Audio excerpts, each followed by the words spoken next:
What's up, guys?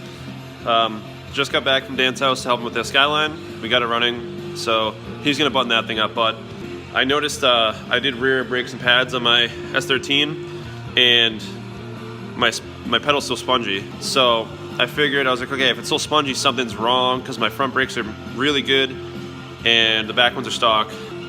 Front ones have Z32 calipers, and the back ones are stock. So I was driving it, so I'm gonna take a look here, and then here's my help for the night. He just left.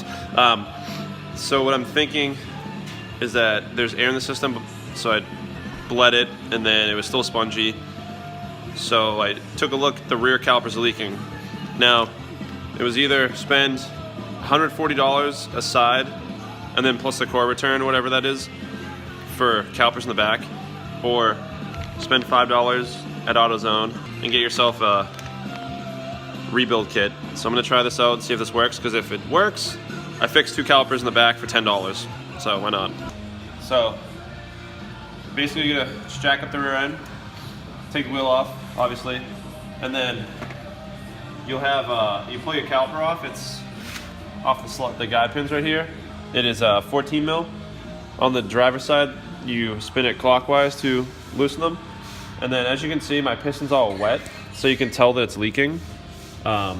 So basically you spin this out. You can use the AutoZone tool, rinse it, or you can even use a pair of like a big needle nose to stick in the middle, and you twist clockwise or counterclockwise. So then basically what you're gonna do, stick these in there, and I'm just gonna keep twisting it. For this, you're gonna go to loosen it, you go counterclockwise, and most likely what's gonna happen is this is going to eventually just pop out, and then it should shoot a burst of brake fluid.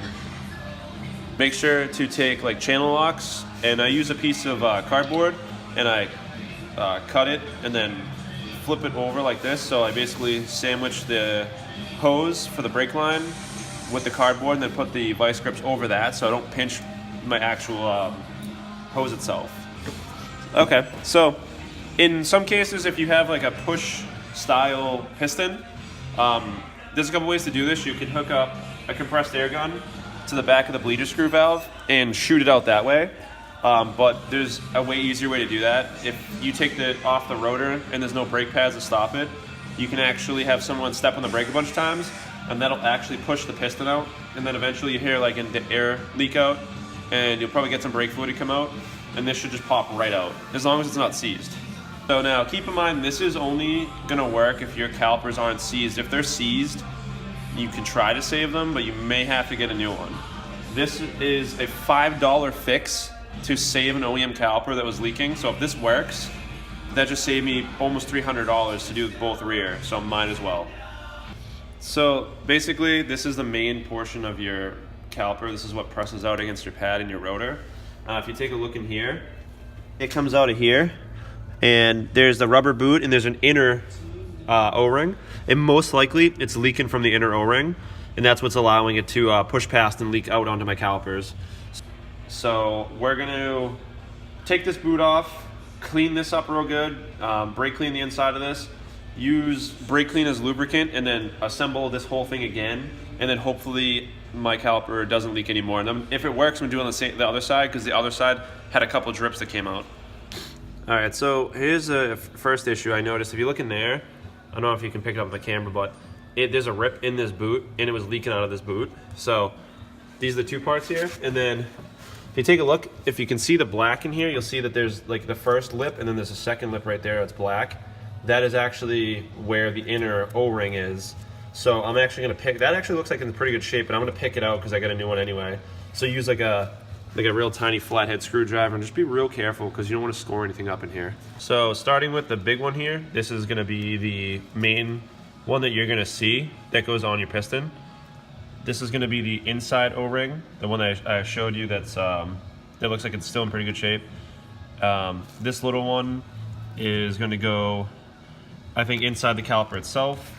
This one also, and then this one I'm pretty sure goes inside the piston back here, but you will need a snap ring plier to get that out, because it's one of those like C-clip looking things that you do need special pliers to get out to just make it easier on your life. So we're gonna do that in a sec here.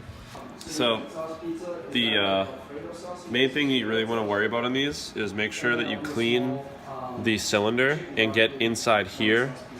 Usually I just use like a red Scotch-Brite, so it's not super abrasive, but just take your time and work around it, and just make sure it's nice and clean, because you already have it out. You might as well clean it real good so that you don't have any issues later. So once you have the piston nice and cleaned, you want to try to get as many of the like deposits out of this groove as you can. So we did a really good job cleaning this up. The next thing you're going to do is there's the screw that actually goes into the caliper. I actually pre-pop this out, so what you do is you kind of grab onto it, wiggle it. There is threads in here, so what I did is I took my pick tool and I stuck it in here and wiggled it a bunch to try to get it free, and then kind of super gently pulled up on it, and then eventually it came loose. Let's stop it. So this is what's going to be inside. I pre-cleaned mine already, so I used a little bit of Scotch-Brite on the top. Obviously clean down in the hole in here too, because you don't want that to be all dirty, because this is like plunger type thing. What's up, motherfucker? So these O-rings are super easy to use, because there's a groove here that marks where it goes, and you really can't mess this up because just follow the same one. I mean, that one matches. So take this one, stretch around there, make sure it's all nice and tucked. Boom. So that one's all new. That means this one can go back in. So drop it right in the hole, push down, there you go. All right, so there's a like the main seal in here. So basically what you do is just stick like a pick tool in it, and since it's the old one, I basically kind of just dig into it a little bit and pull it out. Mine came out super easy, and then you just lube the old one with brake fluid, just so it's nice and wet. And then I just stuck my finger here to start it, and then use my other finger to work it around, and it just kind of like pops itself into the right spot. So basically the end verdict of that is you put the last rubber boot over the piston and you slip it back in. On these, obviously you turn it and it goes back in. You want to make sure the boot gets through the first lip. You'll know what I'm talking about, because there's two lips, one for the inner O-ring and one for the outer, but you'll notice that pretty easily. But other than that, $5, fixed my whole caliper. My brakes are nice, so definitely thumbs up with that.